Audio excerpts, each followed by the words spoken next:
وأعصمني بالهدى وألهمني التقوى. أعوذ بالله من الشيطان الرجيم. بسم الله الرحمن الرحیم. یه روزی یه پسر کتل به سجیزش به خدمت امام رسید. گفت امام یه حدیثی برمون.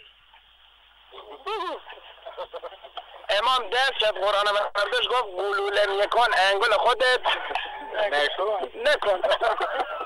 یعنی همه دین ما حدیثه، در مورد همه چیز حدیث داریم. سه چهار تا بچه موزیکسیان خدمت امام رسیدن گفتن امام حدیث موسیقی هم داریم؟ بله؟ اذا جاز نصر الله و الفتح. یعنی توی که بلد نیستی جاز بزنی، اگه جاز بزنی فتح میگیری. نزن بلد نیستی نزن فتح میگیری. اون وقت فتح میگیرن میگن اسلام حالا چی گفت؟ همینی گفت دیگه. اگه بزنی فتح میگیری. یه روزی هم یه بچه قرطی خدمت امام جعفر صادق رسید. گفت امام الف لام میم یعنی چه؟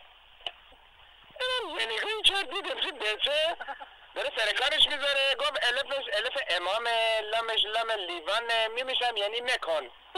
یعنی امام دست لیوان نکن. یا سلامات دقت کنید.